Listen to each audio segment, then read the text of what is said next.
radiator fan. Nakarekta po kasi. Yun lang. Tapos yung ito may konting tagas na dito. Parang Bababa po yung yung buong na yan. Kakalasin po yung buo na yan. Kasi may papalitang oil seal doon sa loob mismo. May gamit naman na tayo niyan. Bukod doon, ano pa? Wala ka namang problema sa minor, issue sa minor? yung minor na po ngayon, pag walang air condition, para mga 900. Pero okay naman po ba yun? Napapanood ko sa YouTube. Okay ba yun? Okay naman, kaya lang, ayan, walang, naka-aircon ka niyan, wala? Wala po. Aircon mo nga. Subukan natin aircon. Diba na kasi yung Oo nga.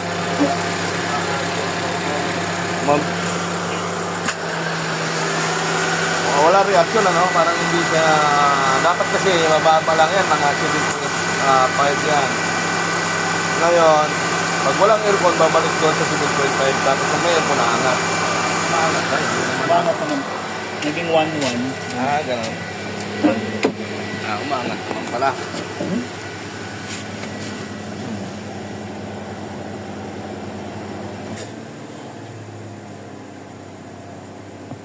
Pero mataas yan, idle mo na yan. Dapat malakas ang gas yan. Kaya nga po. Ito kakapalit ko lang rin po ng aircon kasi. Hindi, walang problema doon. Dapat ibababa yung minor na yan. Yung minor. Taas nga daw po kasi ng Mataas nga. Wala na, pinalitan na ng thermostat yan dyan sa ilalim na siguro yan. Thermostat na yan. Ano ba, gagawin ba natin yung sa minor o hindi na? Yung ano po? Yung sa minor, itatama ba natin? Hindi Opo, na? kung pwede po. Tatama natin. Kasi ganyan yung minor niya. Napakataas niyan.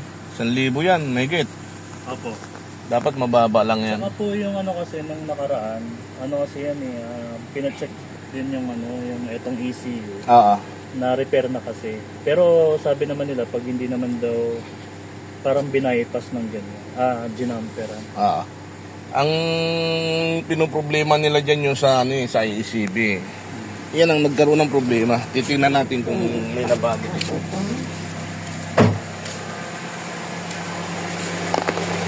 Yun lang, hindi nabago. Masisira kasi yan pag hindi binago. Tama na yung ECB nila. Pagka ganyan naninilaw na, pagka ganyan naninilaw na, tingnan natin kung mapapababa pa natin ngayon. Hindi na siya gumagana rito sa thermosensor niya. Nakandal pa rin, nakarigta na. Titingnan natin yan. Yan, nakarigta na.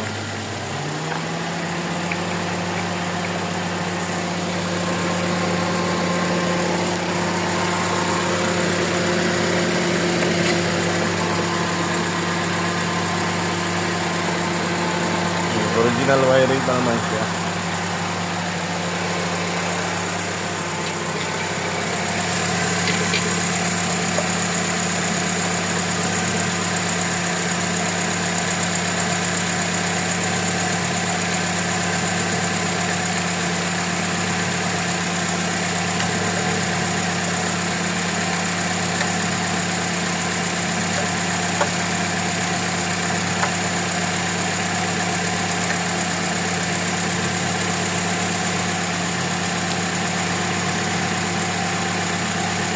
Vlog niyo po ba kaya ako naman? Hindi na. Hindi, sinilang ko lang. Sinusilip ko lang doon. Pinapakita ko lang yung mga nangar. Ito, mag-open tayo niyan kasi may tulo. Ito mismo pag may tulo dito, yan. Yung oil seal sa loob mo, may problema dyan. So, itong minor na to, kasi hindi siya bumababa, 1,000. Tingnan natin kung kayang pababain dito yan. Kasi kung kaya, ito kung sira na yung kulay brown na yan. Meron kompleto tayo. Okay, titignan ko muna yan. So, ito na yung naging cost niyan. Kasi napakataas. Ayan, diba? Ang baba niya doon. Tingnan mo ron yung mo nga kung ilan yung . Mababa yan masyado. Baba po, 300. Mga, Mga 500, 400 siguro yan. mga 400 po. Okay na, patayin mo kasi ayusin natin to. Yung IACB, dito nagkaroon ng problema. Sa ECB. Ay, yung ano, yung PCB valve. valve. Diyan nagkaroon ng problema. Kasi Kaya hindi mapaminor. Oo, inabot 1,000 eh. So, ito na yung mga papalitan namin. Ito nga ACB, condenser, at saka isa distributor. Ayan.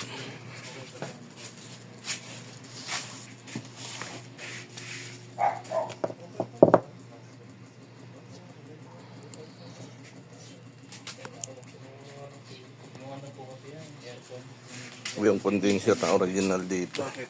Tinanggal niya. Nung Nakalabas na. nagpapalit ako ng Dito na compressor, nakakabit to. Tinanggal niya yan. Okay.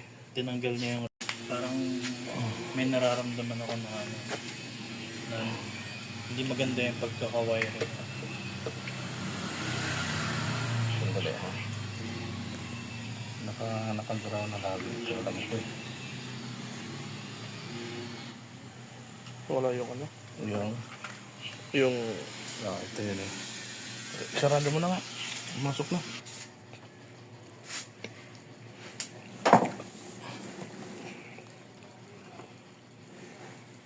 Ito yung linya na nakalagay. Diba? Tingnan natin kung mawala ha. Ayan ang ilaw na yan. Tingnan ko rito. Kasi ito connection dun sa ano to, sa aircon to. Ito yung pressure switch niya. Kaya sabi ko, may tip. Andiyan pa rin. Hindi, ibang direction dito. Kasi ito yung dalawa.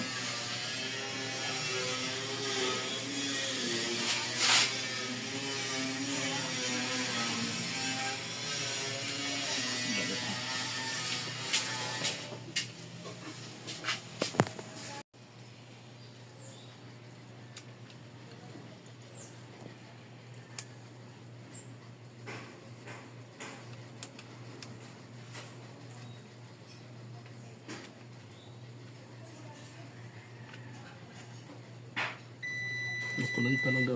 Isa lang.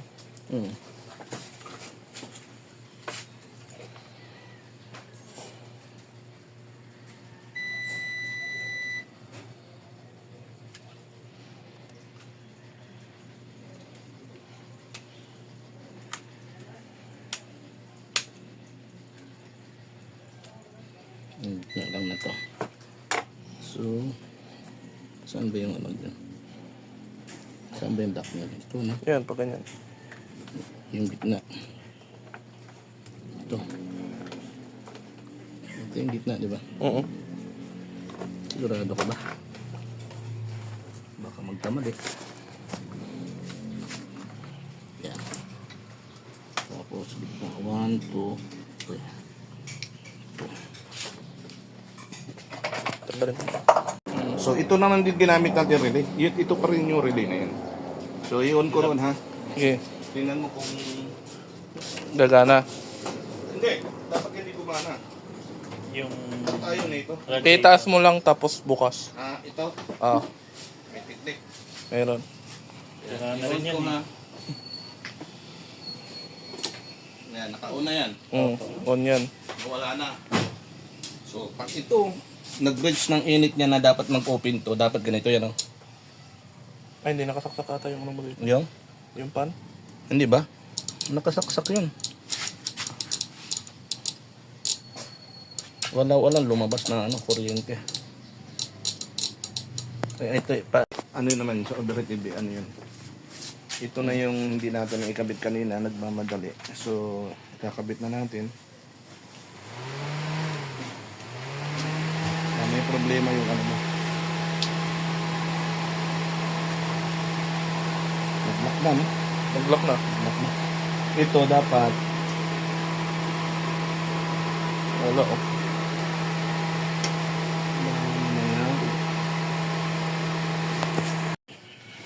ito yung pinatay muna nila eh.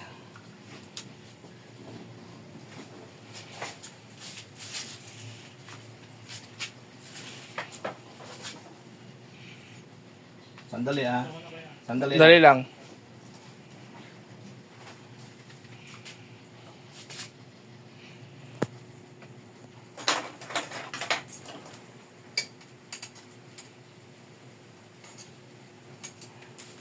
Sige nga, start mo.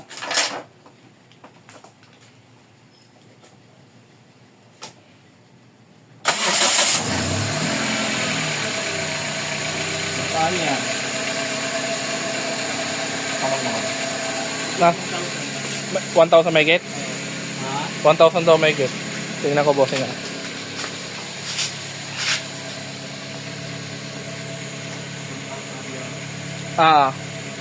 Patay mo muna. Patay.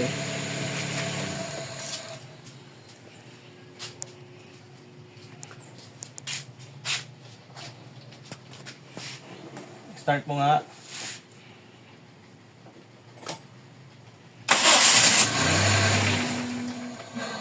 Yan. Sige nga uli. Start. Yan, nasaan yan? Kahit ang mga 900. Saan daw yan? 900? 8, 8, 9 daw. Ha? 9. Yan, sandali na. Patay mo na. Patay. Yan yung pinaka-full start niya.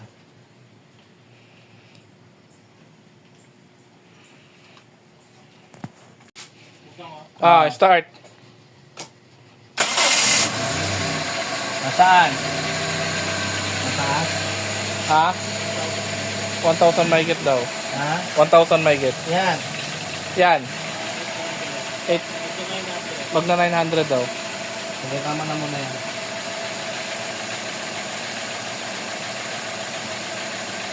Patay mo na. Patay. Start nga uli.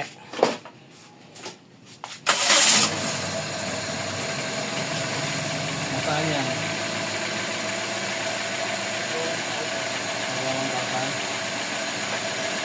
Ano? 9.5. Ayan. So, alisin na natin yan. Kasi yan ang nagpapaproblema dyan. Yun doon sa ano, yung control ng sa ECU. Kaya inaalis yan kasi pagkali-kali to. Yung full start naman yun ang mechanical walang problema. Kasi dyan kung nakuha ng full start yun Ano yung inaalis? Pag hindi, nakaalis na dati yan. Pag kinabit kasi ito dyan, ayan, nag-o-open yan talaga. So, kaya ganyan na lang muna. Kinuha ko naman yung tamang cold start niya eh. Mamaya, bababa pa yan. Obserbaran mo na lang. Kasi yan yung sa IACB control. So, yung IACB control, naka-open na lagi yung sa cold start niyan. Nakakabit ko ba lang? Wala. Yun Yun yung pinakita ko sa iyo kanina. Tinan mo nga, hindi na nga dinugtong to. Oo. May tip kanina yan, kaya nga tinisting ko eh. May problema dito, kaya ganon. Ano kaya? Pag kinabit yan, doon sa ECU. ECU. Pero huwag mo na ipa-repair yung kasi ito, makikita mo mamaya, bababa na yan sa talagang babang-baba. Hindi naman kaya titirik mo. Hindi ka titirik yan. Pinalitan, kung ikaw nakakabit, tapos yung nakakabit yung luwa mo nga IACB, ay, putok ka agad yung ECU na yan. Kaya hindi nila kinabit ito eh. Hindi man lang ni-request na patayin mo muna. Palitan yung bagong repair yan, palitan nyo yung IACB. Diba, pag bagong repair, palit. Patayin mo muna. Oo, mataas talaga kanina yun. Sige, subukan mo. Nagpapainit pa tayo niyan ha. Pagka nag-normal na temperature niyan, titingnan natin kung bababa o hindi.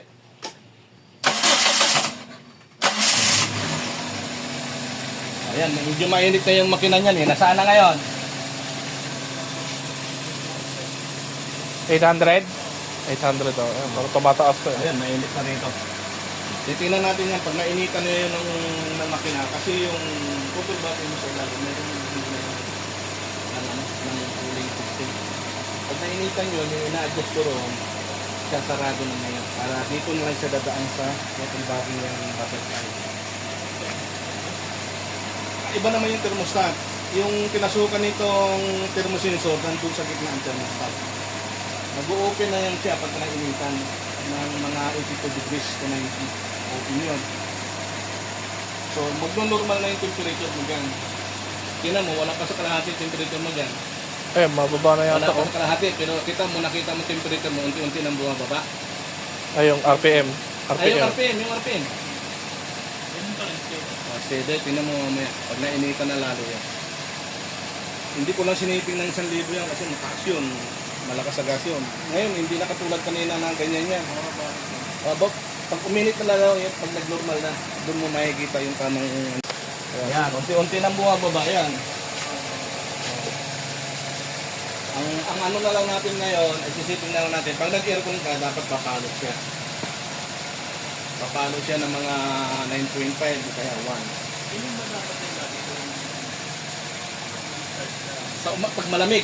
Pag malamig, lalo na sa umaga, mataas mo na.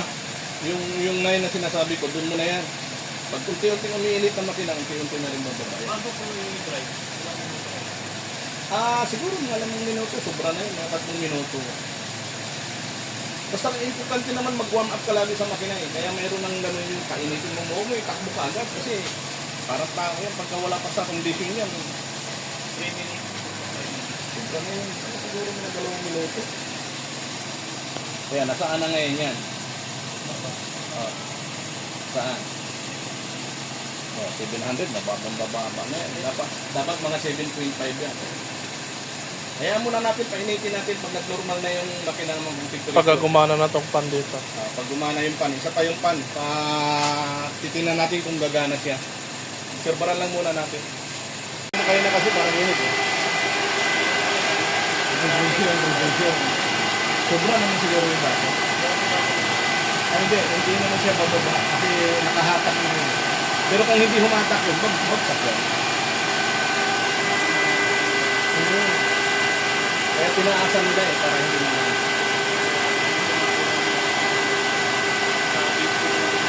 Sa RPM, kapalitan lang kapasitor yan. Malabo na lang kasi matako, ang hirap maghinang-hinang ng ano eh. Yun lang, yung pala naman, gumagamit ng lang kahit gas pala. Yan. Okay na yun. Okay tayo. Tingnan na lang ako ng konting ano sa'yo dyan, sir. Hindi na kita papakita. Tanungin lang kita kung may nangyari ba sa ginawa natin dito, kung may improvement. Meron, malaki. Pati yung rekta pa nabalik na sa tamaan. So, ayan. Dati kasi nakarekta yan. Okay, sir. Thank you. Si sir, taga-asan ka, sir? At taga San Jose del Monte, Bulacan si sir. So, yun ang problema niya dati. Mataas ang minor. Nakarekta yung pan. Tapos meron mga pahabol na iba. So, okay na lahat yan. Okay yung kulitan ng ICB. Yung ICB. Saan ba yung ICB niya? Wala, Pinabi niya lang. sunog na kasi yun. Sunog na. Tapos ito yung mga pinalitan sa kanya. Ano, naging ko po yan? Okay lang po. ICB? So, ito yung dati niyang sa distributor. Yan. Yan. Hindi, yung ICB. Yung sunog. Ayaw mo lang. Andun eh, tabi mo lang. Yan. Kasi nag-ano kami ng distributor. Nagpalit ng oil seal, mga sealing kit, pati itong sa thermosensor nagpalit din. Tapos yung sa distributor niya, ito yung IECB niya dati. Yan, sunog na. So, yan yung mga pinalitan dyan. Tapos yung condenser niya, ginawang pang sinaunang condenser. Pinalitan na yan. Okay na yun. So, ito, okay na to. Distributor niya. Hindi na siya nagwawala.